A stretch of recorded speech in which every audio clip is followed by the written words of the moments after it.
Vamos a orar, pedir que el Señor nos bendiga en este tiempo.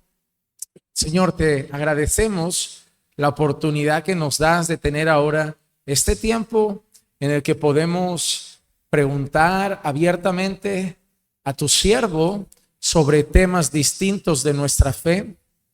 Te pedimos, Señor, que le des sabiduría para que sus palabras sean conforme a tus palabras, pues buscamos sobre todo tu consejo para que puedan ser útiles para nuestra vida y para que puedan ser útiles para crecer en esa gracia práctica, para mantenernos firmes en nuestra fe y para que nuestra vida cada vez te dé más y más la gloria.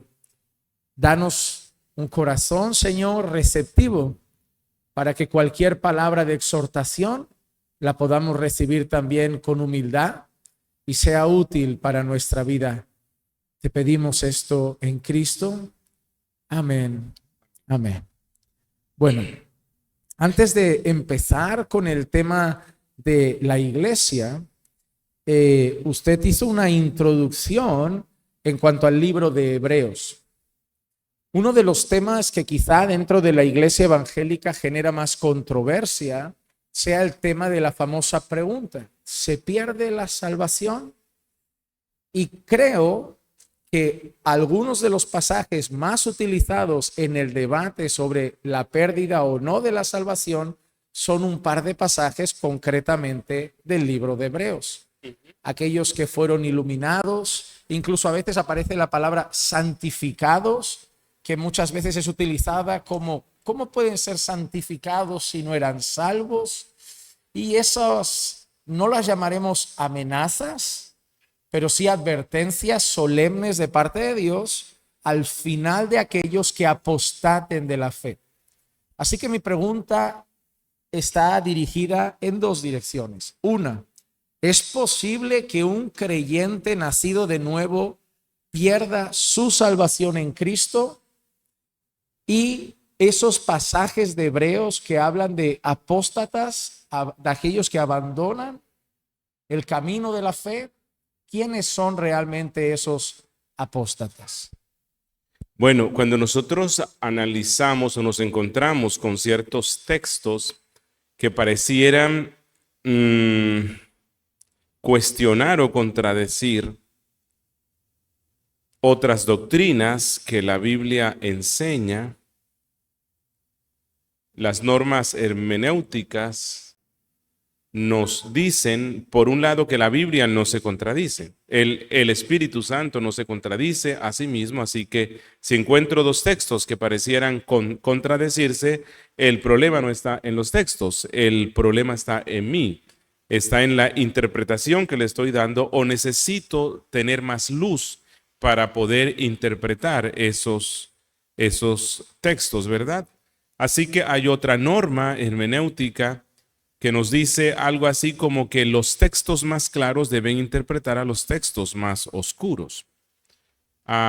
Y obviamente la analogía de la fe, que la escritura se interpreta a sí mismo. Así que yo voy a encontrar en la carta de Pablo a Corintios que él habla de los que se bautizan por los muertos, ¿no? Hay un bautismo por los muertos. Listo, entonces llego a la conclusión, como los mormones, de que uno puede bautizarse por sus familiares muertos. Oigan, no, eso no es así. O sea, no entendemos a qué se refiere Pablo allí con el bautismo por los muertos, pero yo sí sé a qué no se refiere. Bueno, no se refiere a que uno pueda bautizarse por alguien que se murió ya. No significa que la salvación es por el bautismo, porque hay muchos otros textos en la Biblia que me dicen que no es así, que para ser bautizado tengo que creer antes, que hay que profesar fe real en Cristo y arrepentimiento. Así que los textos más claros interpretan a los textos más oscuros o difíciles. Así que el problema que hay con algunos que interpretan Hebreos 6 de esa forma, pensando que nos enseña que la salvación se pierde, es porque no toman en cuenta el contexto de la carta y no toman en cuenta el resto de lo que la Biblia dice sobre la seguridad de la salvación, la eficacia de la obra de Cristo. Así que las Escrituras son claras en enseñarnos que la obra de Cristo, Hebreos mismo, nos enseña que el sacrificio de Cristo es eficaz, que el sacrificio de Cristo, su sangre, obtuvo el perdón completo para su pueblo. O sea, no hay posibilidad de que alguien que ha sido limpiado efectivamente por la sangre de Cristo pueda perderse.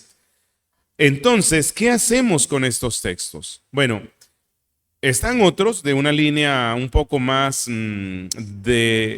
reformada que pueden decir, mira, no, lo que pasa es que estos textos están escritos para inconversos. Pero no, estos textos forman parte de una carta escrita para una iglesia. Entonces, si me acompañan al capítulo 6, en el versículo 4 él dice, porque es imposible que los que una vez fueron iluminados y gustaron el don celestial y fueron hechos partícipes del Espíritu Santo. Oiga, esto es, aquí hay unas características, ¿verdad? Él dice, es imposible que los que una vez fueron iluminados. Hubo una cierta iluminación espiritual.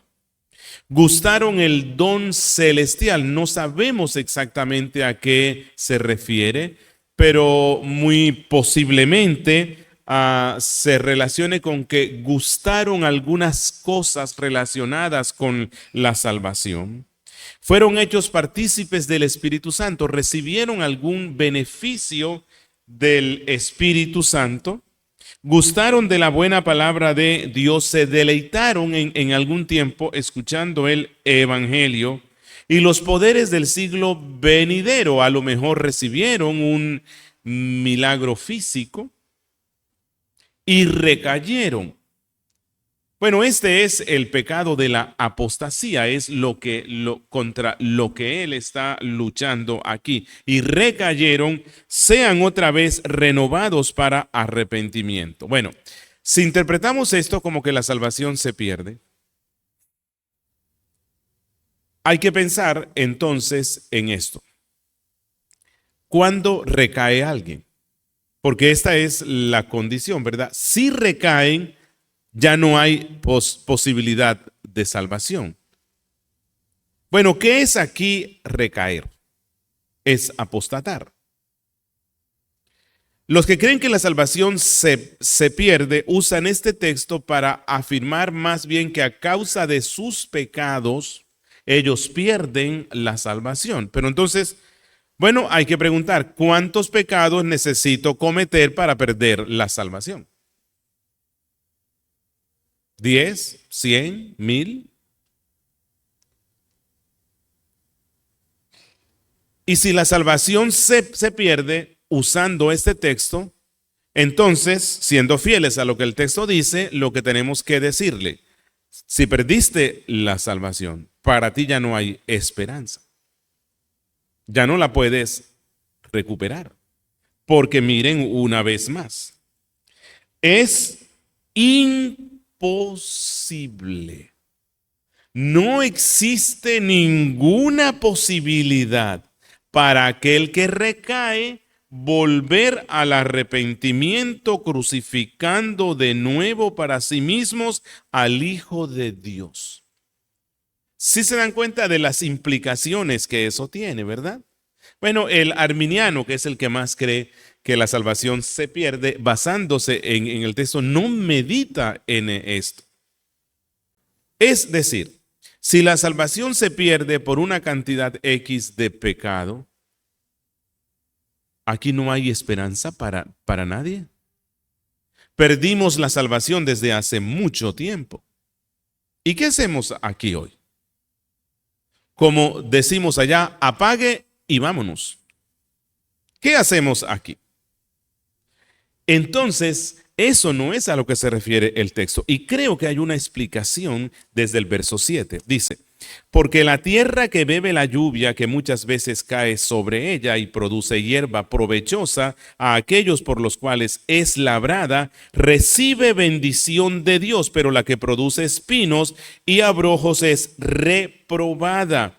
Está próxima a ser maldecida y su fin es el ser quemada. Así que él nos explica, aquellos que fueron iluminados, gustaron el don celestial, fueron hechos partícipes del Espíritu Santo, gustaron de la buena palabra de Dios y los poderes del siglo venidero, son aquellos que forman parte de las 3 clases de tierra que menciona Cristo en la ilustración que nos da él de la semilla, ¿verdad?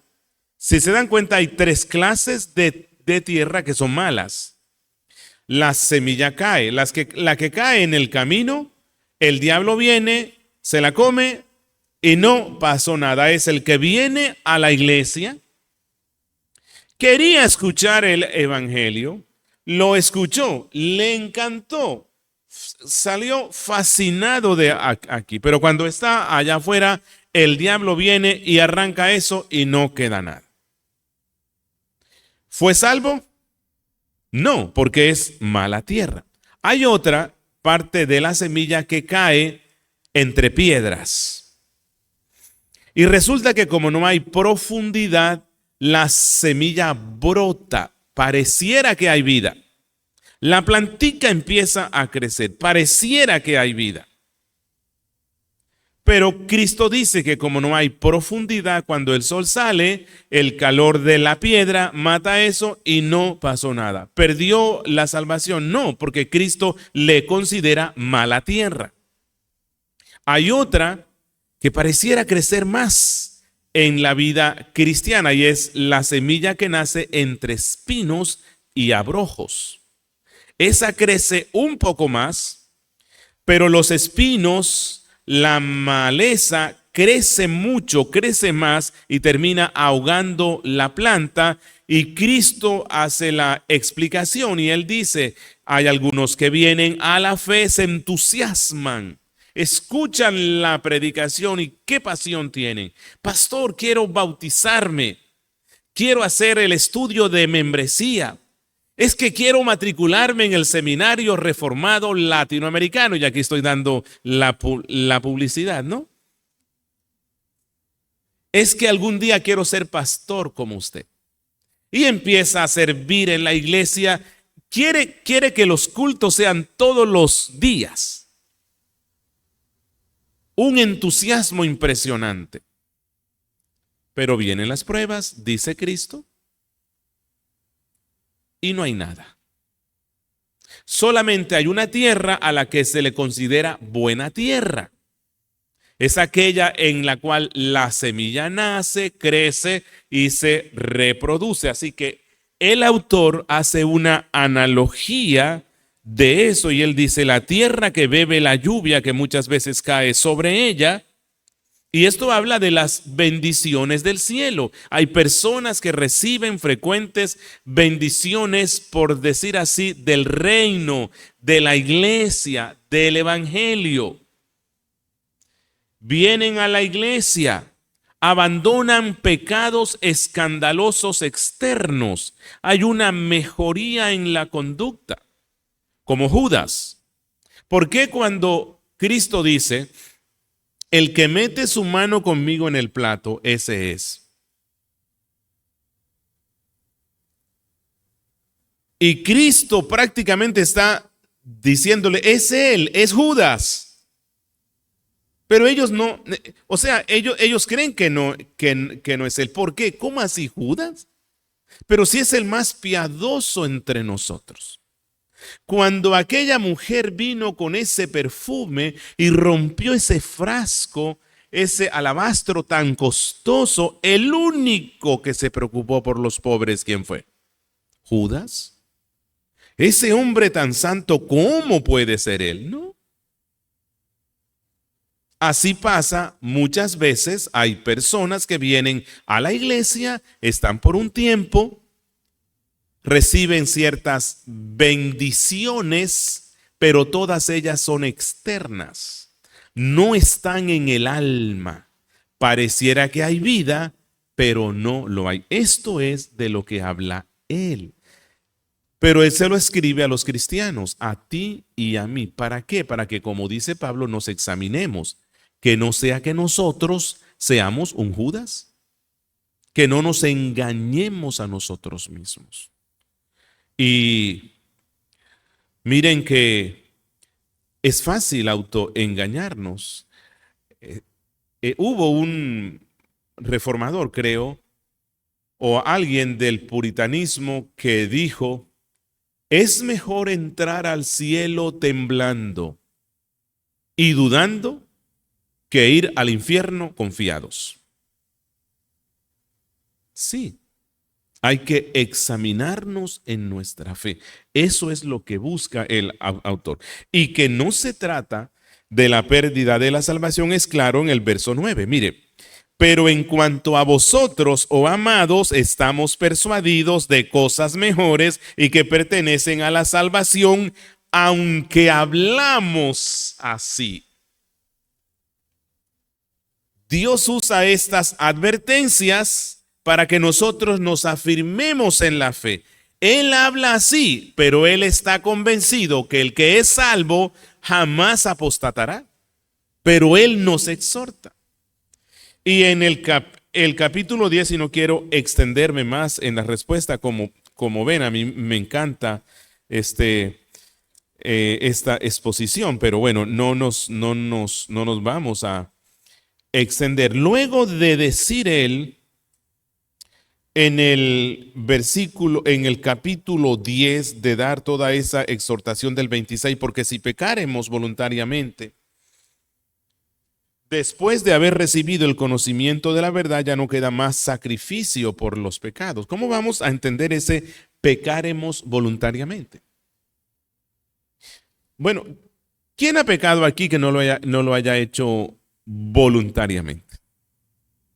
Es que le pusieron una pistola y te obligaron a pecar. No.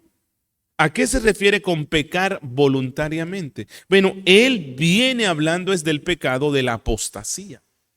La iglesia estaba tentada a abandonar a Cristo y regresar al judaísmo. Y el autor les advierte: si abandonan a Cristo, no queda ninguna otra alternativa.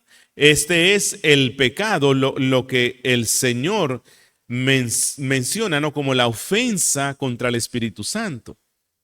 No es que la ofensa contra el Espíritu Santo es cuando yo cuestiono los supuestos milagros que unos falsos pastores pretenden estar haciendo. No, la blasfemia contra el Espíritu Santo, entendida en el contexto, es que los fariseos están viendo las obras de Cristo, que están indicando que Él es el Mesías, y aunque ellos están viendo claramente que Él es el Mesías, ellos deciden voluntariamente rechazar eso y decir: mira, aunque sabemos que tú haces las obras que el Antiguo Testamento dice que haría el Mesías, no nos importa, no te queremos, deseamos nuestra gloria, nuestro bienestar. Estaban pecando contra lo que el Espíritu Santo estaba mostrándoles.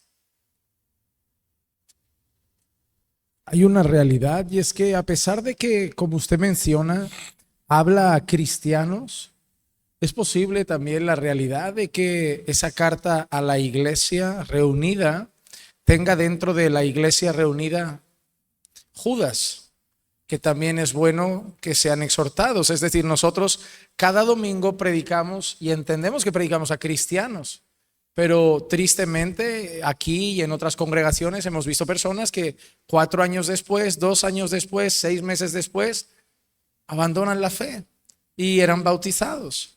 ¿Por qué? Escucharon la palabra, fueron exhortados, pero estaban entre nosotros, pero no se llegaron a examinar con esa honestidad de ver que en ellos no había vida realmente, y había lo que a veces mencionaba, un activismo, un cambio de conducta, pero no una vida espiritual. Recordemos, los Judas, los Saúles, Los demás están en la iglesia. Por eso hay que predicar esos textos a la iglesia, para que no sea que alguno de nosotros se engañe a sí mismo. Amén. Otra de las cosas que mencionaba usted era el tema de que el sacrificio de Cristo es efectivo. Ahora, ¿por quién murió Cristo? ¿Qué respondemos? ¿Por quién murió Cristo? Es efectivo, no es una salvación hecha posible para el que la tome, o es efectiva. Cristo no vino a hacer la salvación posible, Cristo vino a salvar ¿a quién? Bueno, yo creo que la respuesta más corta es: Cristo murió por aquellos que efectivamente son salvos. Por nadie más. Y esto, bíblicamente, o sea, hay una lógica bíblica. La Biblia nos dice que Dios es justo. Y Dios no demandará 2 veces el pago por el mismo pecado. Si Cristo murió eficazmente por los pecados en la cruz y pagó a Dios, lo satisfizo, hizo propició la ira de Dios en la cruz y murió efectivamente por ellos y obtuvo el perdón para ellos, entonces no podrá ser que haya alguien por el cual murió Cristo, que al final de su vida se presente delante de Dios en el juicio y Dios diga: mira, no, es que tú no calificaste, tú no hiciste lo necesario, tú no creíste, así que entonces aunque Cristo ya pagó por ti lo que merecían tus pecados, yo necesito cobrártelo. Y entonces es como si Dios exigiera una doble paga. No, aquellos por los cuales efectivamente Cristo muere en la cruz son aquellos que Pablo en Efesios 1 dice que fueron predestinados por Dios para esta salvación. Y aquellos que fueron predestinados por Dios para esta salvación, el Espíritu Santo en su tiempo los llama eficazmente, concediéndole la fe, y estos efectivamente creerán en Cristo, efectivamente van a ser santificados, efectivamente perseverarán hasta el fin y efectivamente van a ser salvos y entrarán al estado eterno de gloria. Dios no es injusto, Él es justo. Así que Cristo muere efectivamente por aquellos que efectivamente van a ser salvos, y van a ser salvos no porque Dios previó que ellos iban a creer, como algunos dicen, porque usan mal la palabra presciencia del apóstol San Pedro, creo, ¿verdad? Sino que Dios sabe que ellos van a creer porque Dios determinó que ellos creyeran. Presciencia, preconocimiento, en la Biblia el verbo conocer no solamente se refiere a un nuevo conocimiento que adquiere uno por percepción, sino que conocer en la Biblia también tiene la connotación de amar íntimamente, como cuando dice: y Adán conoció a su esposa Eva.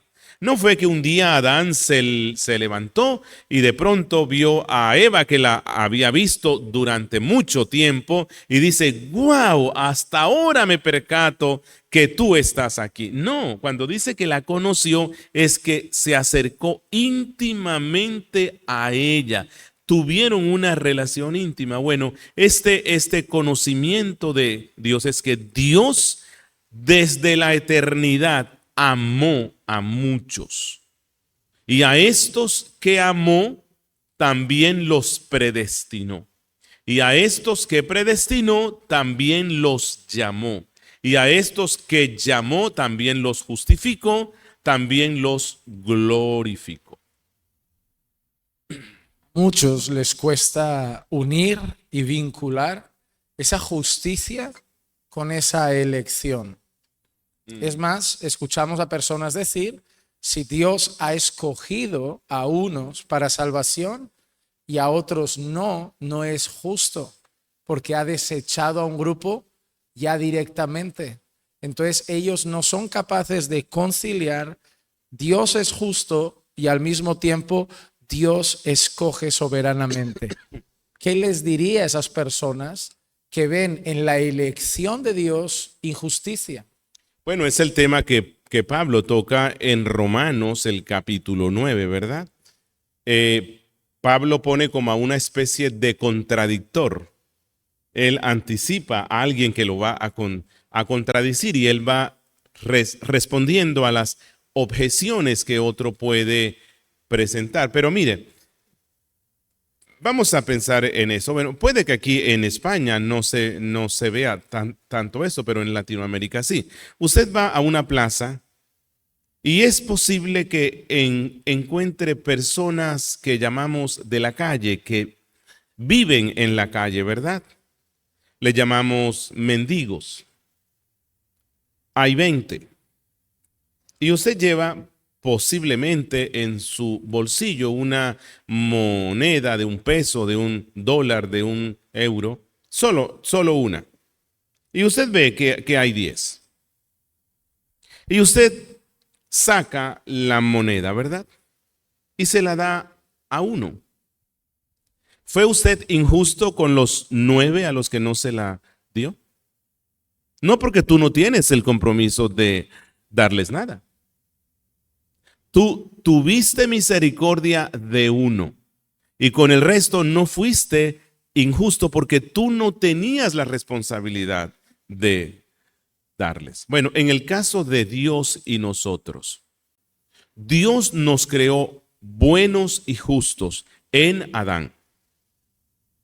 Dios nos creó en él para que viviéramos para su gloria. El hombre voluntariamente decidió irse en contra de Dios, rebelarse contra él y nos volvimos injustos. Pero ese mismo Dios dijo que el alma que pecare, esa morirá. ¿Qué es lo justo entonces que haga Dios con el hombre? Que muera. Y que muera eternamente. Eso es lo justo. Pero a Dios le plació, le plugo en su decreto eterno amar a muchos y abandonar en su pecado a otros. ¿Hay injusticia? ¿Tenía él el deber de amar y perdonar a todos los hombres? No. La pregunta que se hace en uno es, ¿por qué unos y por qué no otros? Bueno, Pablo responde, ¿quién eres tú para que juzgues al alfarero? Dios hizo unos vasos para honra y otros vasos para deshonra. Dale gracias si formas parte de su pueblo. Dale gracias que te haya escogido. Y si tú no has puesto tu fe en Cristo y tu excusa es que Dios no me amó a mí. Es que Dios no me escogió. ¿Cómo lo sabes? Porque no creo. ¿Por qué no crees? Dios manda a todos los hombres en todo lugar a que se arrepientan. Pero es que yo no puedo arrepentirme porque se necesita que Dios me dé el don del arrepentimiento. Yo no puedo creer porque necesito el don. Estás engañándote a ti mismo. Dios te manda a que creas. ¿Cree? No puedo creer, pues pídele a Dios que tenga misericordia. Ayúdame, oh Señor, en mi incredulidad. Dijo uno, haz eso. Así que a los que tienden a cuestionar esto, la pregunta que les suelo hacer es, ¿quieres saber si formas parte de los elegidos de Dios? Ven hoy a Cristo, cree en Él y arrepiéntete. Si haces esto, tendrás la seguridad de que formas parte de los electos. Y es una gran bendición que Dios no haya puesto un sello visible, externo, a los que son elegidos, una E, y a los que son reprobados, R, ¿verdad? No. Dios nos manda a predicar el evangelio a todo el mundo. Y debemos predicarlo como si todo el mundo pudiese ser salvo. Porque Dios no nos dijo quiénes eran los réprobos. Así que los que objetan la doctrina de la predestinación lo están haciendo en contra de lo que la Biblia claramente dice, pero a la misma vez están desarrollando una argumentación mundana, una argumentación contraria a los principios escriturales. Sí, Dios eligió. Cristo muere por los elegidos. Pero Dios no nos da la capacidad de ir al cielo y buscar en los anales del cielo los nombres de los que sí van a ser salvos y los que no. No, lo que Dios dice es: predica el evangelio a toda criatura. Y Dios le ordena a los hombres en todo lugar a que se arrepientan. Eso es lo que hay que hacer, arrepentirse. Así que creo que si lo viéramos así, la dificultad se acabaría. Los que se condenan se condenan ¿por qué? Porque no creen. El que cree, dice Cristo, tiene vida eterna. El que no cree se condena. Bueno, que sí, que los que creen porque Dios obró en su gracia y le dio el don de la fe y el arrepentimiento, sí.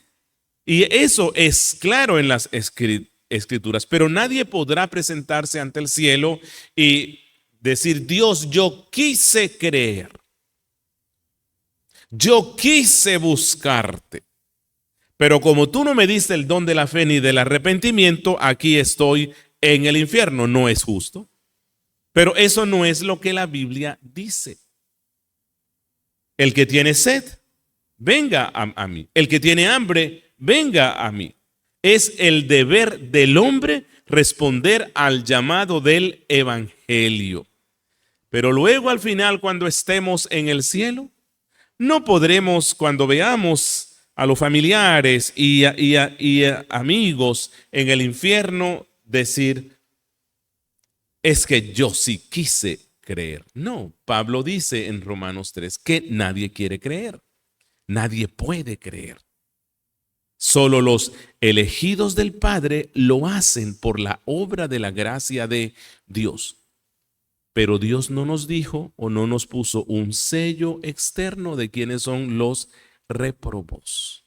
No te excuses en la doctrina de la elección para no creer. No la uses para tu propia perdición. Cree y ven a Cristo. Bueno, hemos hablado de la salvación inicialmente. Ahora vamos a pasar a 2 o 3 preguntas relacionadas con la iglesia. Una vez somos salvos, entendemos, somos parte del cuerpo de Cristo, hemos sido incorporados a la familia de Dios. Un problema que se está viviendo en Europa en la iglesia, no sé si en todas, pero en muchas congregaciones, es lo que yo llamaría un consumismo evangélico. Ya no hay compromiso con la iglesia, hay un consumismo. Voy, congrego y me marcho. Como para seguir diciendo, como soy creyente, tengo que congregar. Voy, congrego y me marcho. A veces algunos congregan muy regularmente, otros no respetan el día del Señor, no le dan la consideración que merece.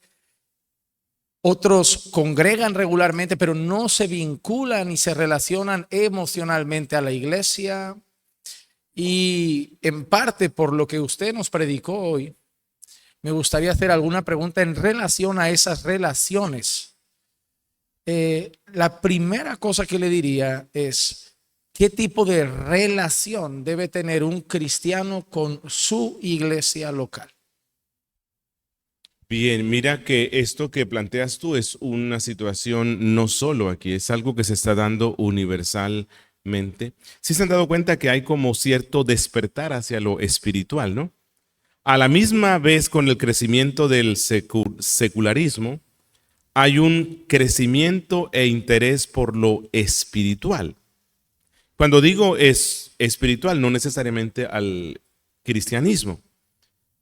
hay un deseo como místico en las personas de tener algún tipo de experiencia o acercamiento a lo celestial o espiritual para encontrar, llenar ese vacío existencial que entre más el materialismo y el secularismo crece, más crece esa necesidad.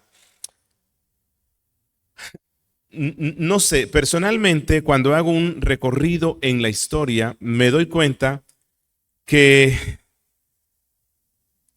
cuando mucha gente está acudiendo a la fe, cuando mucha gente está acudiendo a la iglesia y pareciera que se volviera una moda, son tiempos peligrosos. Son tiempos peligrosos. El pueblo de Israel le fue más fácil seguir a los falsos dioses que al verdadero Dios. ¿Cuál fue el culto más hermoso que tuvo el pueblo de Israel en Éxodo? Bueno, cuando le rindieron culto al becerro, ¿verdad? Cuando Moisés baja, él dice, le dice su acompañante, ¿qué es esto? Es un sonido de guerra. Él dice, no, es de fiesta. Cuando ellos bajan, encuentran al pueblo entregado a un culto como nunca. El avivamiento más grande, danzas, brincos y todo esto y el mundo y todos ellos emocionados. Y en la historia del pueblo de Israel vemos que se repite una y otra vez. Más son los que siguen lo falso que los que siguen lo verdadero. Más son los que siguen a los falsos profetas. Bueno, lo mismo pasó en la historia de la iglesia cristiana. La mayoría sucumbió ante los encantos de Roma y de allí surge la Iglesia Católica Romana. Los encantos de Roma y del imperio fueron pocos los que se mantuvieron fieles y firmes en la fe. Nuestro siglo no es la excepción. Así que hay muchos, pero muchos que vienen incluso a iglesias bíblicas, a iglesias reformadas, entusiasmados con las doctrinas de la gracia, pero es simplemente ese deseo de esa espiritualidad vacía, pero ellos quieren satisfacer algo y están contentos cuando se habla de la sola gracia y se habla de la seguridad, de la salvación y elección y predestinación, pero cuando se entra en el tema de la santificación y el compromiso de la membresía de la iglesia, entonces allí dicen, este no es el sitio.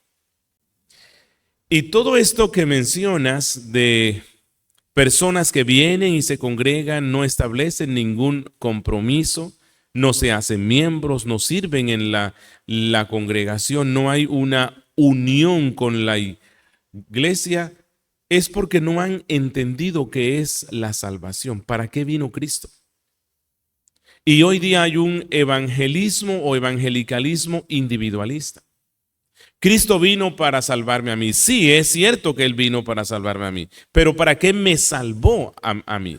Bueno, me salvó a mí porque como le dice el ser celestial a José, le pondrás por nombre Jesús porque Él salvará a su pueblo de sus pecados. Cristo vino para formar para sí, como dice Pablo en Timoteo, un pueblo propio, celoso de buenas obras. El propósito de la salvación no es individualista. Somos salvos individualmente, sí. Debemos poner nuestra fe en Cristo, pero somos salvos para andar en comunidad. Y a esta comunidad es a la que Cristo llama la iglesia. Así que la iglesia, que bueno, esa es una de las desventajas de las transliteraciones. En la Biblia hay varias transliteraciones. La transliteración es que la palabra griega, en este caso en el Nuevo Testamento, no se traduce, sino que se translitera, se le da la pronunciación más adaptada a la lengua receptora.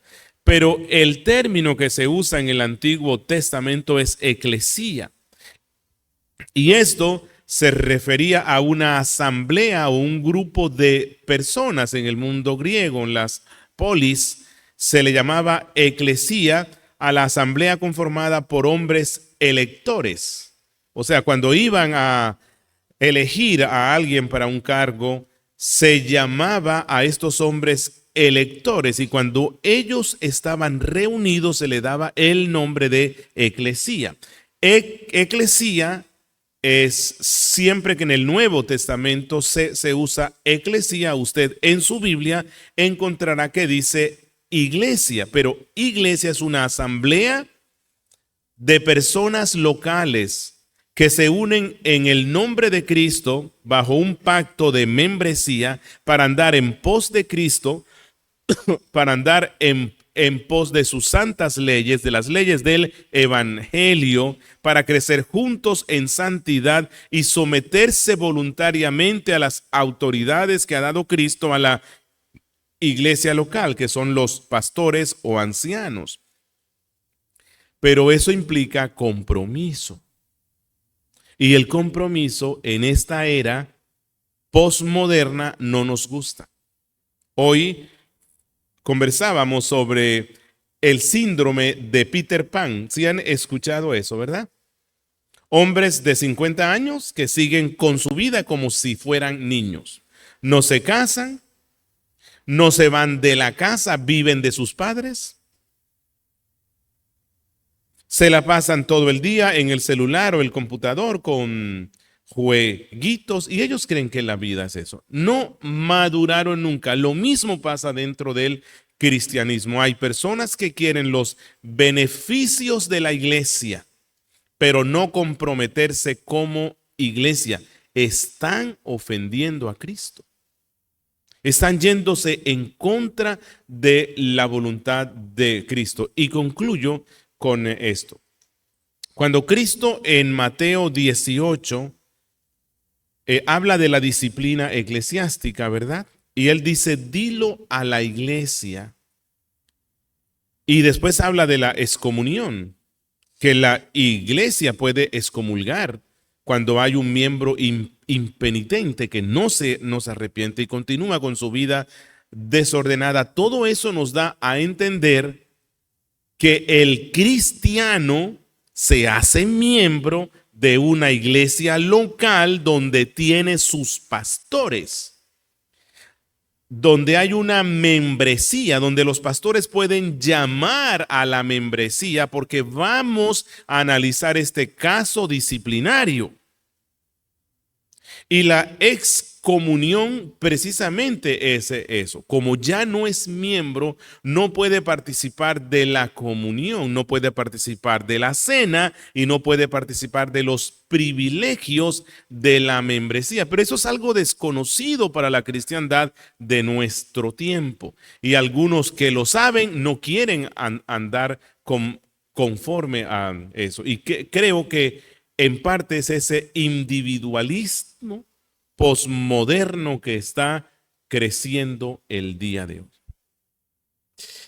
De una manera resumida, ¿cuáles dirían que son las responsabilidades de los hermanos para con los hermanos, las responsabilidades de la iglesia para con sus pastores y las responsabilidades de los pastores para con la iglesia?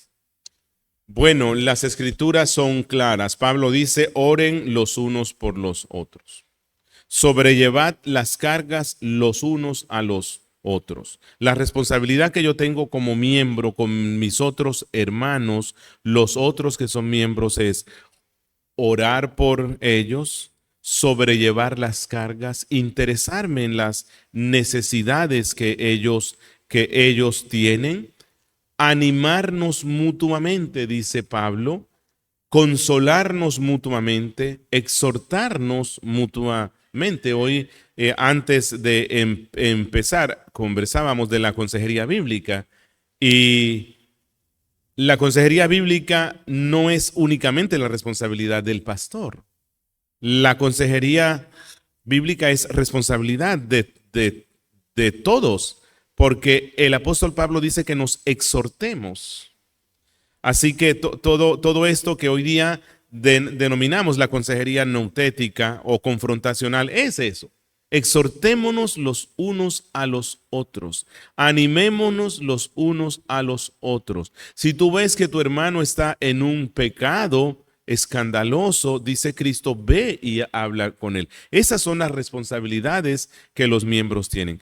¿Cuál es la responsabilidad de los miembros para con los pastores? También la Biblia es clara. Hoy lo hemos visto. Obedecerlos en Hebreos 3, 7 y 17 y en la doxología, obedézcanlos, sométanse a ellos, oren por ellos, dice allí en Hebreos.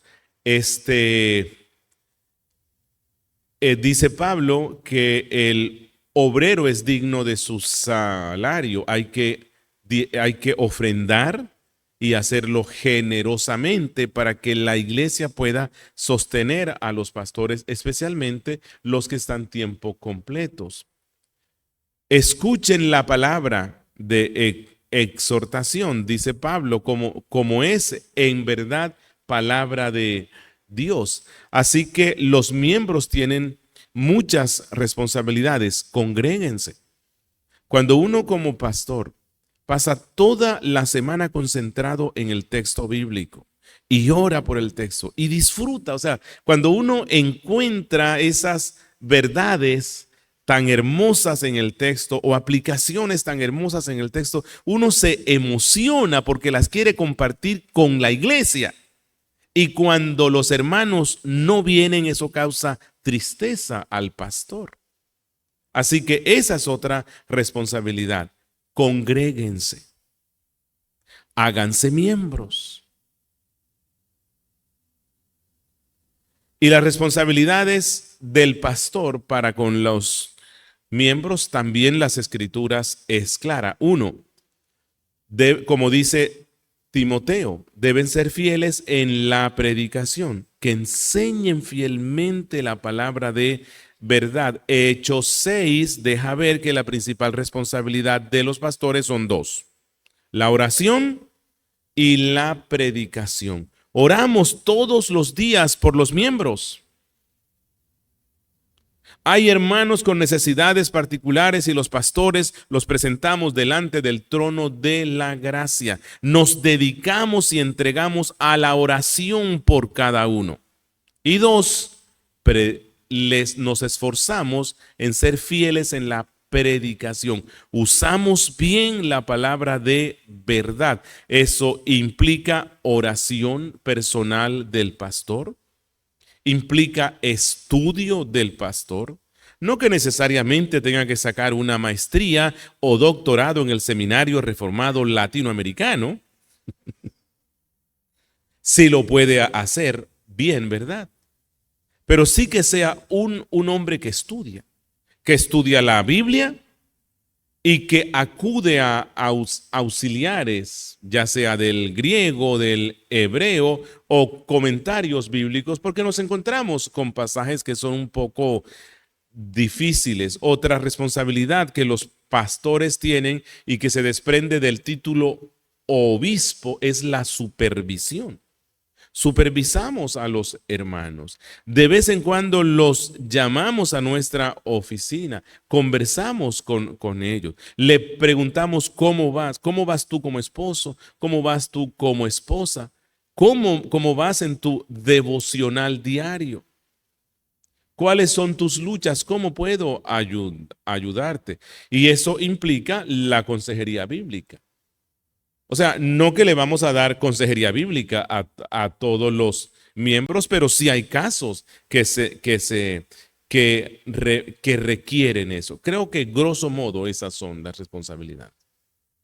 Cuando hablamos de obedecer a los pastores, quizá en ocasiones hay como un peligro. Son dos extremos. Hay muchos que han utilizado ese pasaje para justificar autoritarismo. Y se han vuelto los señores de la iglesia, contradiciendo la palabra que dice no enseñoreándoos de ellos, sino siendo ejemplo. El apóstol Pedro, sí. Pero por el contrario, ese autoritarismo ha generado que algunos tengan miedo de ejercer autoridad. Y la iglesia ha pasado de tener a un apóstol ungido al que tratan como un rey a nuestro pastor es otro más. Y no han encontrado quizá el equilibrio bíblico. ¿Cómo entendemos el obedeced a vuestros pastores y la figura del pastor sin ser un autoritario rey y señor, pero tampoco siendo, descuidando quizá el peso y la responsabilidad que carga difícilmente sobre sus hombros? Sí, la autoridad del pastor no está en su persona, sino en el oficio que ostenta. O sea, el oficio de pastor, que en la Biblia también se le llama anciano o presbítero, y también se le llama obispo, episcopos, el oficio que él ostenta, que es un oficio de siervo, a causa del oficio es que se le debe obedecer, pero se le obedece en lo relacionado con su oficio, y su oficio, sus responsabilidades, Hechos 6 dice que son dos: la oración y la predicación. Es decir, si yo entiendo bien y aplico bien lo que la Biblia habla sobre la autoridad que mi oficio tiene, yo tengo la autoridad para ir donde mi hermano y decirle: hermano, quiero orar por ti. Es mi responsabilidad. Dime, ¿en cuáles son esas necesidades especiales que tú tienes? Y es deber del miembro obedecer. Es mi responsabilidad en mi oficio predicar. Y es deber del miembro obedecer la predicación fiel. Tenemos la autoridad de Cristo para imponer en vuestras conciencias lo que Él manda en la Biblia. Y es un pecado contra Cristo, porque dice Cristo: el que a vosotros recibe, a mí me recibe. Y habla a estos siervos. Lo cual, dicho negativamente, es: el que no los recibe a ustedes, no me recibe a mí. Así que los pastores, dice Pablo en Efesios 4:11, han sido dados por Cristo. Es Cristo quien los da. Yo sé que forma parte, o sea, que hay un proceso, ¿verdad? La congregación va revisando los dones de un hombre, su vida, que cumpla los requisitos de primera a Timoteo 3 y de Tito 1, si no es 2, 1, 2. Bueno, ya estoy cansado, pero que cumpla con esos requisitos. La iglesia participa con el voto, ¿cierto? Se toma el voto y la iglesia los escoge. Bueno, aunque fue la iglesia la que los escogió, si siguió los principios bíblicos, pueden tener la seguridad que ese hombre lo ha dado Cristo. Y si Cristo lo dio como pastor a la iglesia, es deber de la iglesia recibir las exhortaciones que él da, como hemos visto hoy, y es deber de la iglesia obedecer esas cosas que él impone en la conciencia basándose en la Biblia. Pero si el pastor va, como una vez conocí uno y él mismo me lo dijo, que cuando la esposa dio a luz, él mismo hizo el cronograma de las hermanas que debían ir el lunes a ayudar a la esposa, las hermanas que debían ir el martes y el miércoles, y tenían que hacerlo obligatoriamente porque él es el pastor. Bueno, eso no es a lo que se refiere la Biblia. La autoridad nuestra se relaciona con la exposición de este libro. Recíbanlo como palabra de Dios a través de un hombre. El inconveniente que hay, si es que hay hombres que no entienden esto y creen que la autoridad está en sus personas. Y no, allí no es que está. Así que hay que abandonar esos dos extremos. Hay algunos que vienen del neopentecostalismo, ¿no? Donde había un apóstol que les ordenaba todo, les decía que se quitaran los anillos, se quitaran todo y se lo dieran a él porque así iban a ser ricos y daban todo el dinero. Vienen a la fe bíblica y aquí no se les exige nada. Solo se les dice que la Biblia dice que deben dar generosamente conforme Dios los haya prosperado para el sostenimiento de la congregación, el avance del reino, el socorro a los más necesitados. Y como no lo ponemos como una ley nuevo testamentaria, entonces ya no quieren dar. Así somos, ¿verdad? Así que creo que hay que recuperar la eclesiología bíblica. Eso es lo que necesitamos, la eclesiología bíblica. Habiendo hablado ya de la salvación y la iglesia, por cuestión de tiempo, voy a terminar con un par de preguntas rápidas en cuanto al tema batalla espiritual. No le voy a preguntar cómo atamos al diablo ni cómo lo desatamos. Si bien es cierto, hay mucha confusión al respecto, pero una pregunta que yo haría es la siguiente. ¿Qué puede hacer el diablo a un cristiano y cómo el cristiano debería estar atento a esa realidad? ¿Qué nos puede hacer Satanás?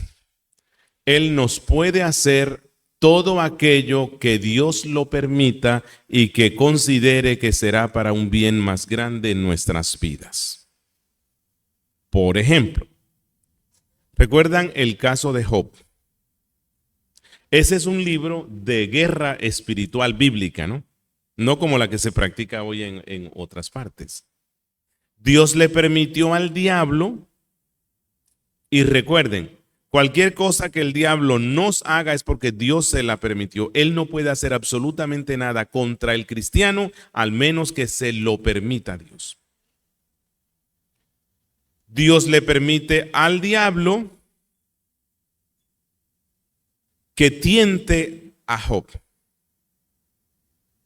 Él va y Dios mismo es quien le pone como en bandeja de plata, ¿no?, a Job, porque Satanás no le preguntó nada sobre él, ¿no? Sino que Dios es el que le dice, ¿has considerado a mi siervo Job? O sea, como que Dios es el que está asusándolo, ¿no? Como, oiga, ve a mi siervo Job. Obviamente que el diablo conocía quién era Job. Y obviamente que él desde hacía tiempo deseaba hacerle algo a él, pero nunca pudo. Así que Dios dice, ¿has considerado a mi siervo Job, que no hay ninguno como él, íntegro, recto, justo? Entonces el diablo, que es el especialista en acusación, dice, no, pero es que ¿cómo no va a ser íntegro? Bueno, el primer proponente de la teología de la prosperidad fue el diablo en la conversación que él tuvo con Dios. ¿Acaso te sirve Job de balde? Eso es, en esencia, la teología de la prosperidad. Yo le doy y le sirvo para que él me haga rico. Y entonces Dios le permite que él vaya, que le destruya a su familia, a su finca, que lo enferme.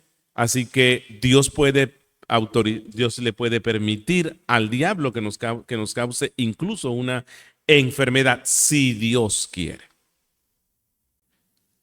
En el caso vamos a encontrar otro caso, el caso de David. Dios quiere castigar a su pueblo porque no anda bien, entonces Dios permite que el diablo, le permite al diablo que vaya y tiente a David para que haga un censo pecaminoso. El resultado, Dios mató a mucha gente. El caso de Pablo, ¿recuerdan? Él pide 3 veces al trono de la gracia que Dios lo libre de un aguijón de parte del diablo, pero que a la misma vez era de parte de Dios, o sea, Dios usando al diablo que siempre quiere hacernos mal. Dios le permitió que le hiciera cierto mal en el cuerpo, no sabemos qué era eso, y Pablo pide 3 veces y Dios dice, no te lo quito. Y él entendió que Dios no se lo quitó porque Dios quiere que su poder se perfeccione en medio de la debilidad nuestra y para mortificar el orgullo a causa de las altísimas revelaciones que recibió él. Dice en Apocalipsis que el diablo echará a alguno de vosotros en la cárcel, usando al sistema mundano. Así que Dios, o sea, el diablo puede hacernos lo que le permita a Dios. Pero ¿qué no nos puede hacer él? Él no nos puede poseer, nunca jamás. La luz y las tinieblas no pueden estar juntos. Cristo y Belial no pueden estar en la misma casa. En el caso del endemoniado o la generación endemoniada que queda limpia y que luego viene un espíritu, bueno, el espíritu que se fue viene con 7 espíritus, allí la condición de la casa es que estaba vacía, no estaba Cristo. Hay culturas y sociedades que son limpiadas en cierta forma por el evangelio, la influencia del evangelio, pero no creen en Cristo. El cristianismo les sirvió para limpiar algo, no creen en Cristo y entonces luego llegan a un estado mucho más grave, que es lo que pasa hoy con la sociedad europea, la sociedad norteamericana y muy pronto con la latinoamericana. No está Cristo, ahí es una influencia externa del evangelio. Así que el diablo no nos puede poseer. El diablo no nos puede quitar la salvación. No debemos andar con temor al diablo, aunque sí debemos conocer las astucias, las artimañas, y el principal ataque del diablo contra nosotros es que él quiere que nosotros seamos débiles en la fe, que seamos mediocres en la fe. Por eso Pablo da todo un discurso hermoso en Efesios capítulo 6 sobre la verdadera guerra espiritual, y si ustedes observan todas las partes de la armadura que nos menciona él, se relacionan es con la fe, se relacionan con el evangelio, se relacionan con la duda, se relacionan con aquellas cosas que nos llevan a ser mediocres en nuestra fe. Así que la verdadera guerra espiritual se enfoca en vestirnos la armadura de Dios, vestirnos de la fe, de la justicia en Cristo, la paz del evangelio, usar la palabra que es la espada. Y si nos mantenemos constantemente así, aunque el diablo podrá hacernos otras cosas, si lo permite Dios, él no podrá obtener de nosotros una vida cristiana mediocre. Afortunadamente, dijo Arcis Sproul, el diablo en persona se enfoca solamente en aquellos santos más grandes. Y creo que nosotros, bueno, por lo menos yo no soy uno de esos, y eso me consuela, ¿no? Bueno, sí, a lo que voy es, bueno, les deseo recomendar cuando puedan que compren un libro que se imprime aquí, que lo saca Editorial Peregrino, sobre el cristiano y la armadura de Dios, de Gurnall. Sí, William Booth. Sí, ese es un libro maravilloso que nos lleva a enfocarnos. Es así de grande. Es un libro Es así, una enciclopedia. pero hermoso, hermano. O sea, ese es un libro especial. Sí, el cristiano con toda la armadura de Dios es un libro así de verdad, pero sí un tesoro para el caminar cristiano. Así es. Para concluir, algo distinto. ¿Qué consejo, pastor, nos daría como iglesia? Aquí estamos una parte de nuestra comunidad. ¿Qué consejo nos dejaría? ¿Ya se va a marchar? ¿Va a hacer turismo por Andalucía antes de irse y regresarlo a Colombia? ¿Qué consejo nos deja como iglesia local? Bueno, son muchos los que las escrituras dan, ¿no? Y pero solamente voy a dar unos en los 5 minutos que nos hacen falta. Uno, hermano, aprendan cada vez más eclesiología. Lean buenos libros de eclesiología. La gran crisis que enfrenta el movimiento de reforma que hay hoy en el mundo es que se concentró solo en la soteriología, en las doctrinas de la gracia, y ha descuidado la eclesiología. La verdadera reforma bíblica, que no es solamente el movimiento que hubo en el siglo XVI, es el movimiento del Espíritu Santo trayendo a la iglesia a su forma original. La verdadera reforma se consolidará con una buena eclesiología. Cuando puedan, adquieran buenos libros de eclesiología desde una perspectiva reformada. 2. Manténganse como iglesia local centrados en Cristo. Si se mantienen centrados en Cristo, no se van a concentrar en las debilidades de los pastores o los líderes. Recuerden, aunque es nuestra responsabilidad obedecer y someternos a los pastores en esta tierra somos falibles, somos débiles. Y ya hemos visto en la historia, algunos pastores no terminan bien la carrera cristiana. ¿Qué vas a hacer tú si eso pasa algún día con algún pastor? ¿Te vas para el mundo? No, centrémonos en Cristo. Cristo es el pastor de pastores. Cristo lo es todo.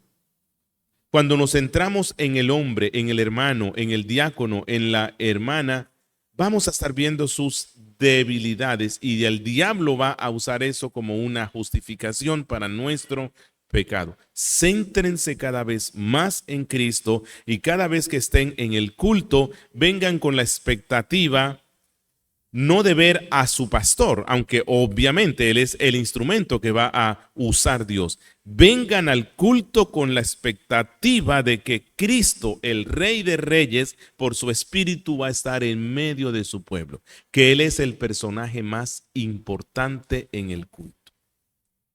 Si hacemos esto, creo que vamos a crecer. Y otra recomendación que Pablo la da en Efesios 4, preserven la unidad. Preserven la unidad. Si hay una cosa que el diablo quiere alcanzar en las iglesias de Cristo es mantenerlas desunidas, causar divisiones internas dentro de la iglesia. Las divisiones terminan afectando el testimonio cristiano. Oren por sus pastores, oren por sus diáconos, oren por los hermanos con los cuales tienen diferencia. Pablo dice, soportándoos con paciencia los unos a los otros, pero siempre recordando que hay un solo Dios, un solo Padre, un solo Señor, un solo Espíritu. Que cuando participen de la cena, recuerden eso, somos uno, así como Cristo es uno, nosotros y con todo y que somos muchos, realmente somos uno, y que ese pan que partimos y comemos en la cena nos recuerda esa realidad, que las diferencias que tengo con mi hermano, con mis pastores, con mis diáconos, esas diferencias debo tratarlas con paciencia, con amor. Y si nos mantenemos en el vínculo de la paz, eso mostrará al mundo que somos hijos de Dios, como dijo Cristo y como dijo Juan. Ha sido un placer estar aquí, ha sido un tiempo corto. Espero que Dios me conceda en su gracia la oportunidad de venir acá. Si no nos vemos más, nos encontraremos en la eternidad. Que Dios los bendiga. Hermanos, oramos.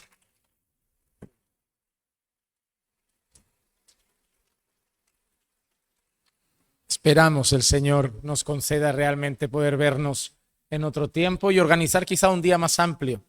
Si ya como Rubén también está cerca, separamos un sábado entero y planificamos un tema y organizamos un día bien edificante para todos nosotros. Vamos a orar y dar gracias a Dios por este precioso regalo que nos hizo esta tarde, tan edificante y tan buena para nuestros corazones. Amado Dios, te damos gracias por este tiempo que hemos podido compartir. Gracias por la palabra que hemos recibido, que te pedimos que nos ayudes a aplicarla a nuestra vida. Y gracias por cada una de las respuestas a las preguntas planteadas que nos hablan de temas importantes de nuestra fe y de nuestro caminar en Cristo.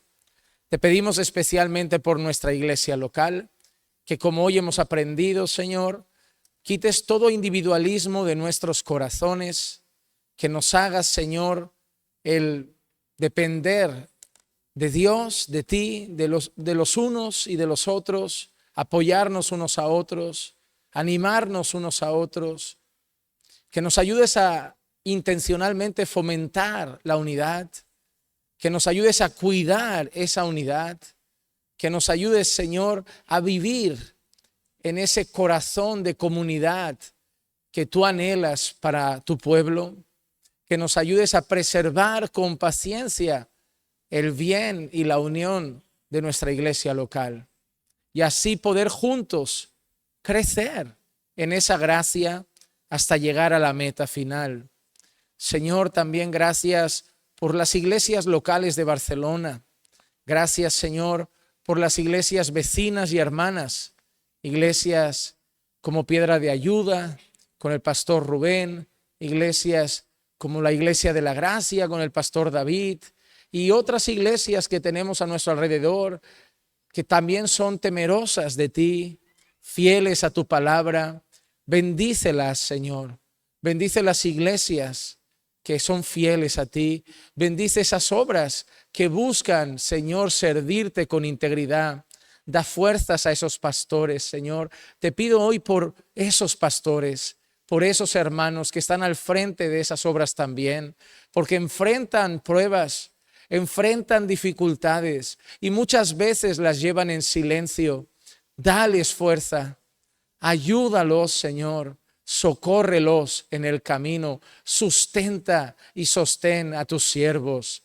Asimismo te pedimos por el pastor Julio, por su ministerio en la iglesia en Medellín, por su labor en el Seminario Reformado Latinoamericano, por su familia, por todo lo que emprende para tu gloria. También fortalécelo, Señor, síguelo usando, sigue dándole sabiduría para que siga siendo un instrumento de bendición y edificación en tus manos, así como guárdalo durante el resto de su viaje hasta que finalmente vuelva con bien a su hogar. Que sea tu bendición sobre todo tu pueblo, y sabemos que ya está sobre nosotros, no por nuestros méritos, mas sí por los de Cristo. Y en su nombre te lo pedimos, en el nombre de Jesús. Amén, amén y amén.